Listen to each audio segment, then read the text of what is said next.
Hey, what's up? It's Jake from Nimbus DevOps, and I'm going to be going over mutable sequences now. And they're different than immutable sequences because, as you remember from mutability and immutability, that immutable sequences can be changed after you create them. And there are two type of mutable sequences, and that's lists and byte arrays. So those are the two things we're going to go over. So let's start with lists. If I go into an interactive shell, you can create uh, an empty list, which looks a lot like this.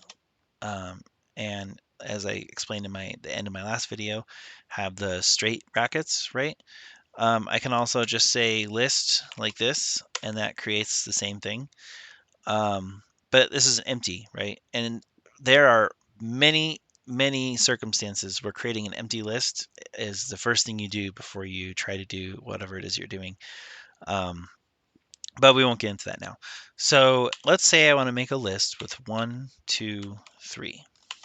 Okay, so I have a list, and in this list I have 1, 2, 3. Okay, so this is similar to a tuple, but they don't have the restrictions of immutability.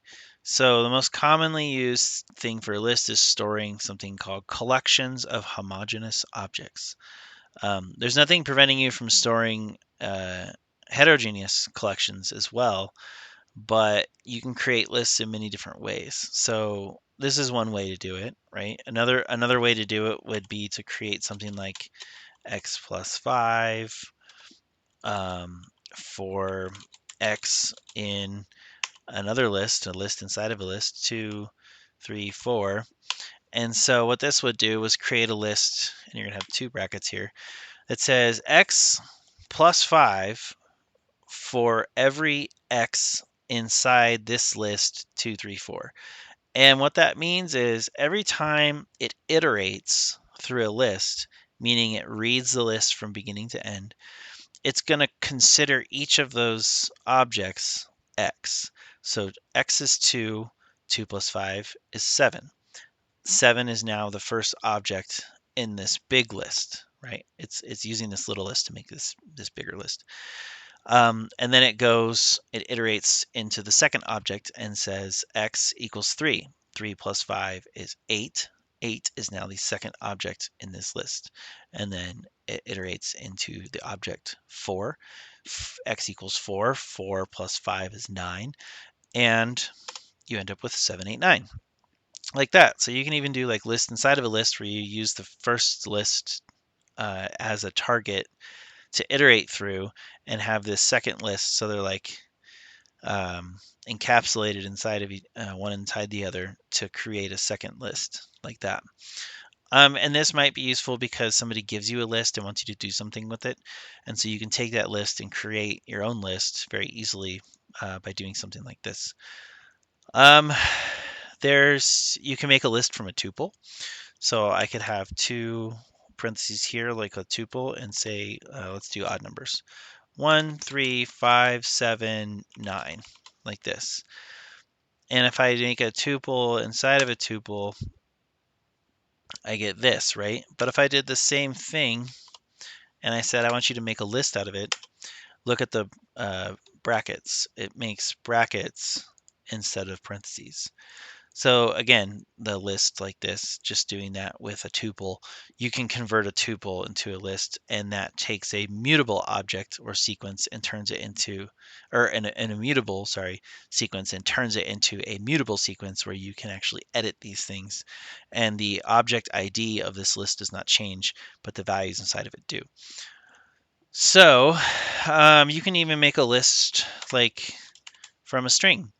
So if I say hello, I can make a list and get all of the letters as individual objects inside of an iterable sequence, an immutable sequence. So that's kind of neat too.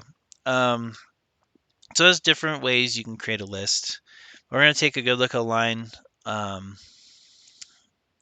Let's take a look at this guy right here. I think this is probably the more complicated one. I don't expect anybody to fully understand what this is doing right now.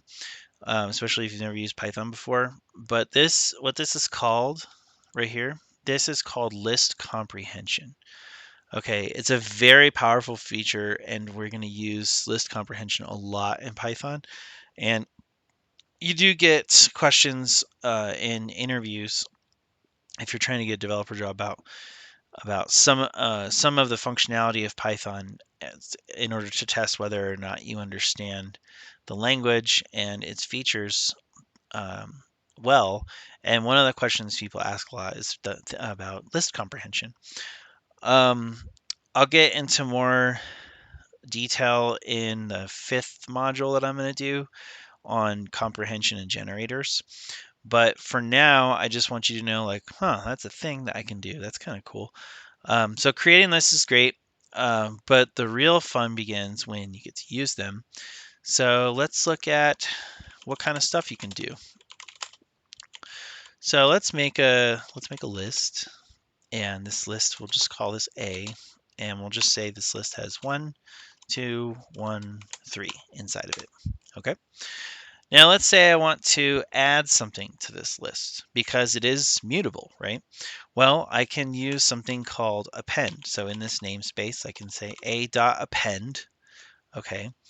And I'm going to append A is my list, with 13. And if you do that, every time you append something, it's going to add it to the end. So if I say A append there, and then I return A, we can see that my list now has 1, 2, 1, 3, 13.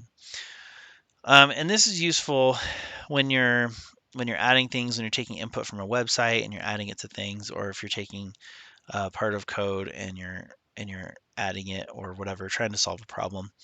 Um, it's useful. So appending is one option. You can also count things. So if I want to count, how many ones do I have? I'll say you have 2. How many 13s do I have? I have 1. How many 7s do I have? I have 0. So you can use this feature as a way of counting um, frequency of a number inside of a list.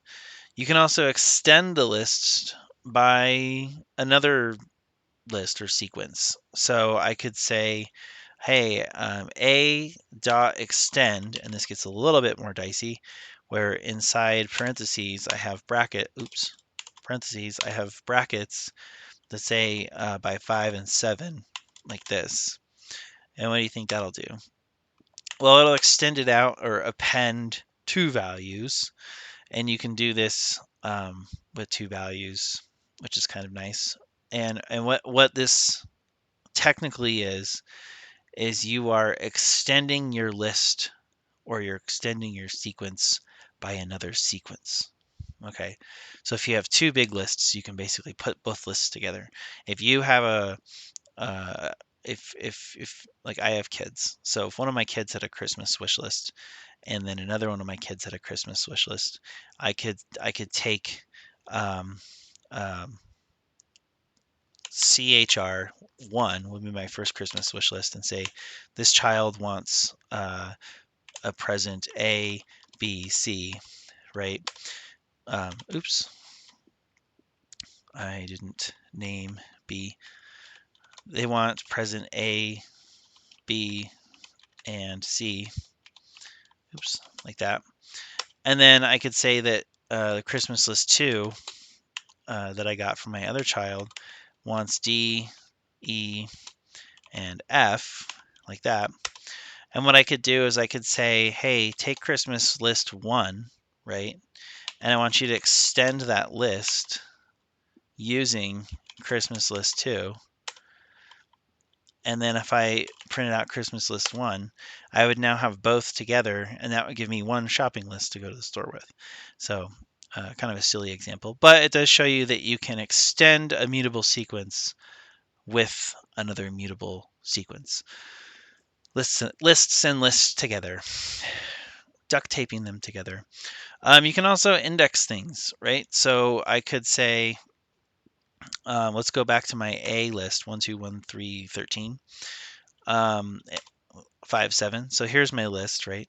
Let's say I want to index 13. What do you think happens there? What? What is that? Well, this tells you the index position. So 1 is at position 0, 2 would be at index 1, 1 would be at index 2, 3 would be index 3, and 13 would be at index 4. So it tells you which index, like where it is, 13 is, inside of this list, so you know exactly where it's at. You can insert things. So you could say a insert 0, 17. And what this says is, hey, go to position 0 and insert the number 17. So what does A look like now? Well, now it begins with 17. So that's how you append will always add to the end. Extending will always add to the end. But you can also insert things into a list and pass exactly which location you want to insert it at, which index. So I just used index 0 and it put it at the beginning. You can also pop, which is like, what does that mean? So if I type a pop, it's just going to say 7. Okay, so this is a remove and return the last element. Okay, so it's going to pop out that last element. Okay, so now what does A look like? It doesn't have a 7 at the end of it anymore, right?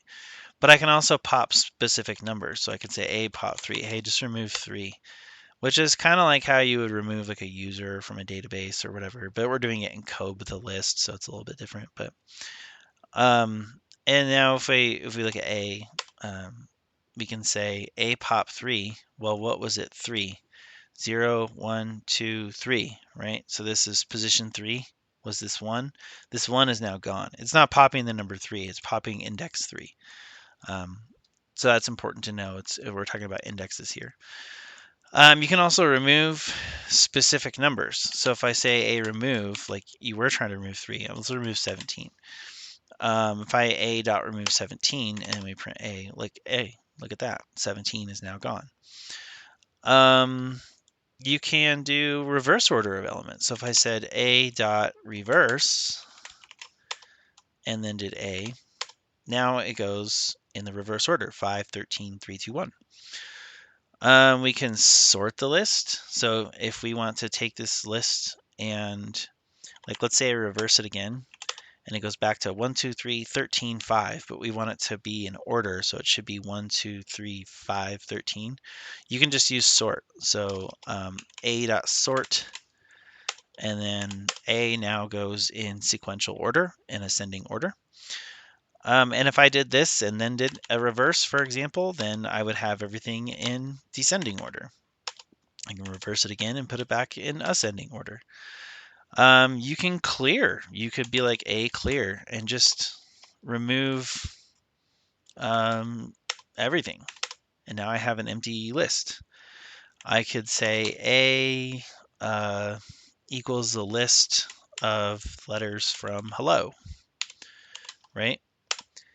And what happens to A? Well, now A has this. So you saw me do list hello before, but now I'm saying, hey, make a list A with inside of it the list of hello characters. So that's a quick way of doing that. We could append stuff, right? Like we did, and you can append, and this is where you get into heterogeneous types, right? So like those are all strings, right? H is a string, E is a string, L is a string, etc., etc. We could say append, which we already did, and if you remember, just put something at the end, right? So I'm going to append, and I'm going to put a number at the end of it. So now I have HELLO 100. So you can have a list with different types inside of it, which is kind of nice, right? Whereas a tuple, you can't because it's homogeneous. So let's see, what else can we do with this? We could extend this with a tuple. So I could extend my heterogeneous list with a tuple. 1, 2, 3. A extend. And have this wonderful list of HELL 0, 100, 1, 2, 3. Now we're really getting crazy. And you can extend using a string as well. So I could be like extend, and what do I want to put in here? I could put a string of my name. Now what will happen if I do that, you think? Will it just have my name? No. It takes each character, right? So you got to be really, really specific with how you do this, but essentially that's how you do this. The most common things you'll do, that's just an example of some things you can do. The most common things you'll do would be like, okay, let's create a list that has like odd numbers in it. And I want to know the minimum of A is 1. I want to know the maximum of A. It's 7. I want to know the sum of A. The sum of all those numbers is 16. From the math library, I want to import prod, and then I can take prod of A, which would be the product, right? Multiplying them all together. I could take the length of A. How long is my list? There's 4 numbers or 4 objects in my list. I could make a separate list with, I don't know, 6, 7, 8, and say A plus B, right? What's A plus B? What do you think? Oh, look at that. I can actually just put them together in one list. Now, I didn't actually save this as anything, right? If I wanted to say like C equals A plus B, then I could return C and it would be saved there. But if you just do A plus B, the only place this slips is right here. You can't actually use it. So you'd have to save it as something like another variable or something. You could do A times 2. This has a special meaning. What does this do? It actually takes the list 1357 and it doubles it 1357. It doesn't multiply the numbers inside. It just takes the list and makes 2 lists. So if I said, hey, you know our grocery lists? Can you get 2? If I had 2 grocery lists and you handed me both grocery lists, I would buy everything on the first grocery list and then I would buy everything on the second grocery list. So I'd actually have 2 of everything, which is kind of like multiplying it by 2, but essentially you're creating 2 lists and making them into one list. Again, this isn't saved unless you set it as a value, like D equals A times 2, and then I can call D. So just remember that. When you're working in a terminal, it's kind of, you can forget these things as you're going along. So it's pretty easy to find the sum or, the product or the min, max, whatever. There's tons and tons of things added all the time. But it's super, super familiar if you've used Excel to find minimums, maximums, sums, products, stuff like that. Count, right? Length of a list would be like counting counting a column in Excel or something like that. So yeah. So this there is another thing we should talk about. So these last 2 lines I was doing here, they're interesting because they introduce something called operation or operator overload. And basically means that if you add, subtract, multiply, modulo, whatever, it represents different operations, right? And it's in the context that they're used. So it doesn't make any sense to sum 2 lists, right? Or to like whatever. So the plus sign, right? That operator is used to concatenate them. So if you've never heard that word before, concatenate is like take one thing and then add it to another thing. So if I were to make a string, for example, like let's say that f name equals Jake. This is a concatenation. F name is Jake. L name equals Furlong. And then I go f name plus a space plus L name. I get my whole name. So this would be how I would concatenate. And if I did whole underscore name equals, actually do this, whole underscore name equals this, and then I just called my whole name, then I've concatenated my first name, a space, and last name all together into a whole name. So it doesn't seem like it makes a lot of sense to sum 2 lists, right? So, but it might make sense to concatenate something. So the multiply sign is used to concatenate lists to itself according to how that works. So That's why you saw when I multiplied a by 2, it went 1357, 1357. It is basically concatenating. So let's take this a step further. So if we take this a step further, I can say from operator import item getter, and a equals, let's do some mixed stuff. So 5, 3, we'll do 1, 3, we'll do, I'm making a list of tuples here is what I'm doing. 1, 2, we'll do 2, -1. Why not throw a negative number in there? And then like 4, not, oops, 4, 9, and close that sucker. And then, oh, wait, name A equals, okay. Now I could go sorted A. Look at that. What does that do? That's kind of a neat thing, right? So this is pretty powerful because the list of tuples, every element in this list is a tuple. In this case, a 2 tuple. Remember, a tuple doesn't mean it has 2. I could have 3, 4, 5. I could have whatever.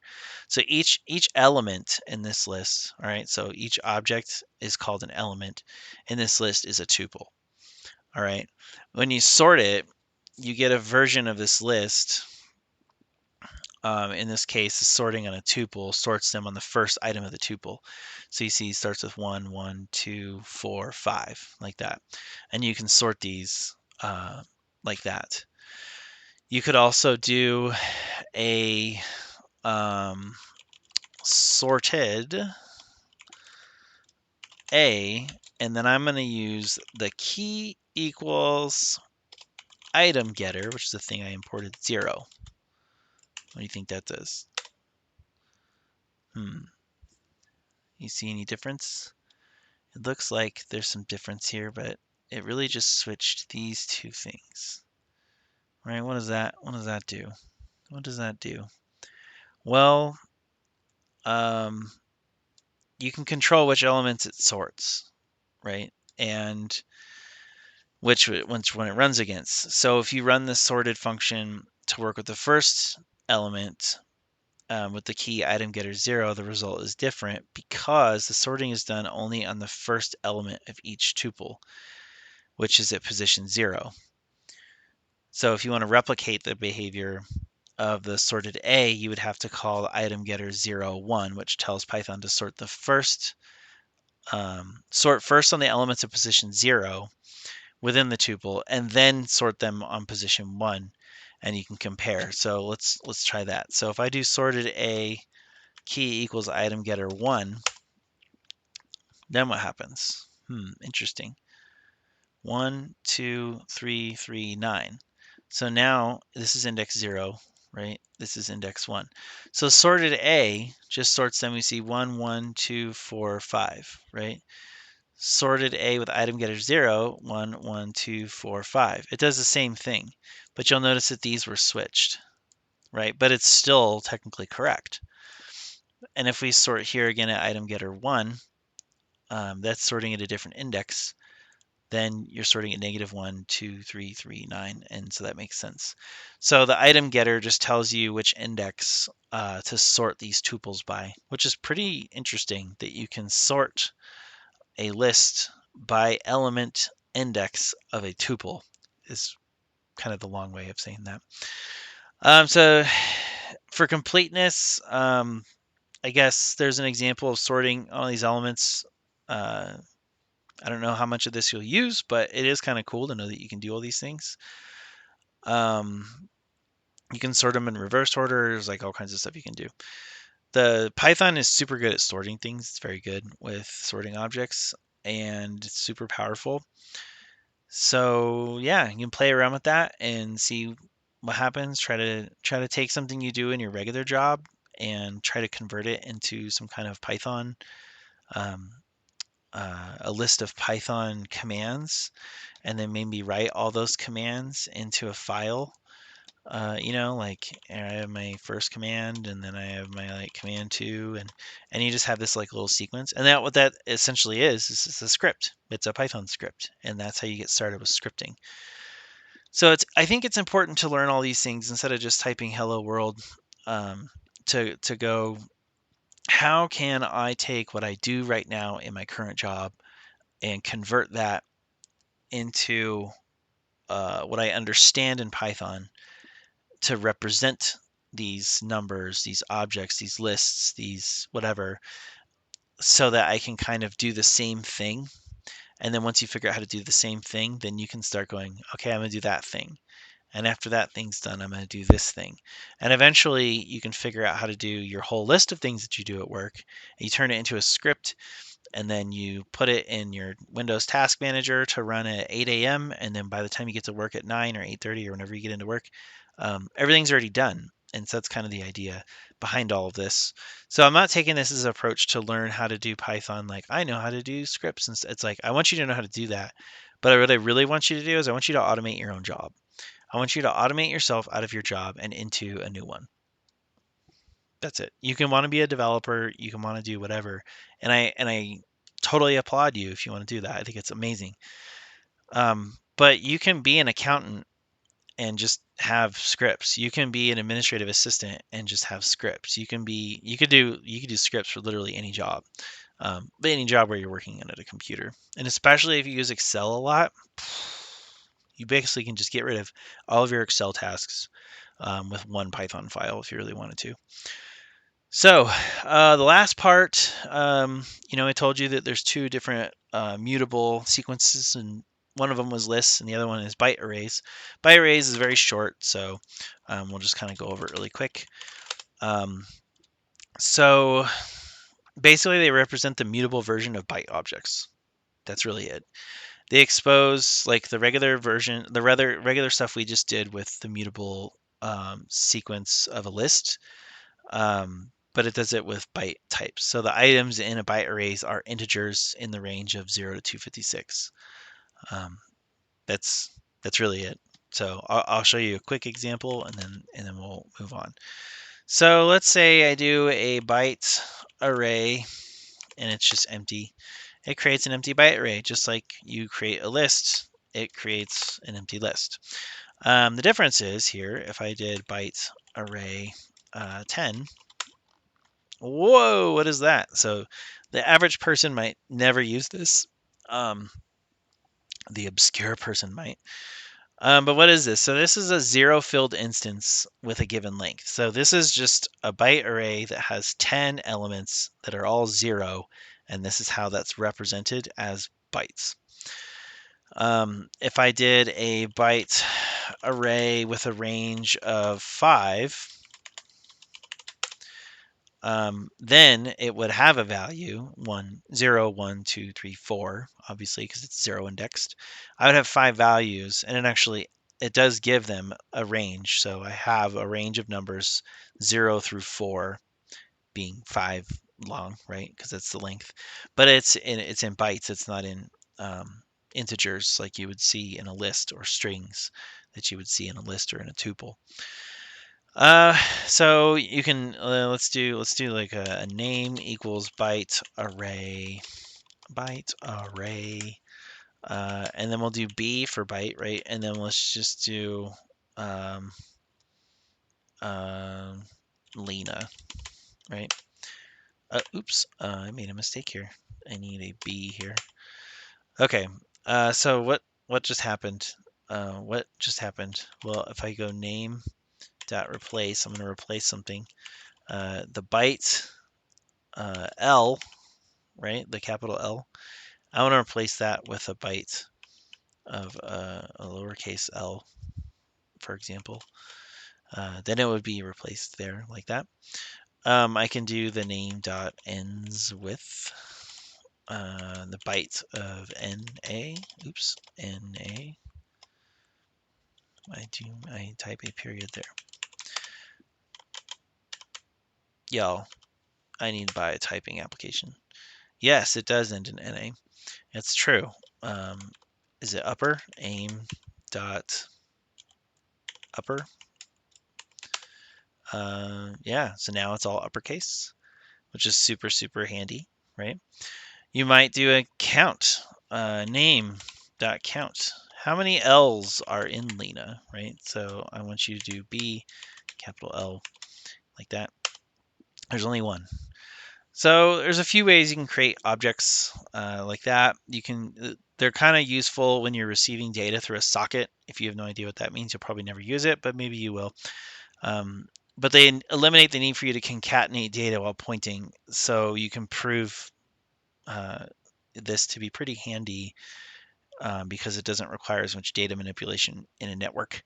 Understands what this is, especially if you go ahead and encode this all UTF-8, and it just makes this very fast, very, very easy. Good for networking, good for data science too. Um, so yeah, that's pretty much it. I don't expect anybody to really use byte arrays anytime soon. As you progress through your career, you might find a use for it. But for now, just know that that's another type of mutable sequence that you can use. And that's it for mutable and immutable sequences. So hopefully you understand a little bit more about lists and byte arrays and all of their glory and things that you can do. Lists are super fun, super awesome, and I use lists all the time. So I encourage you to do the same, mess around with it, and let me know in the comments what kind of stuff do you do in your job where you might find this useful, and maybe I can help you out writing some scripts to shorten your day by 5 minutes or 10 minutes or an hour, or just automate all of it. So if you have any questions, let me know, and if not, I'll see you in the next one.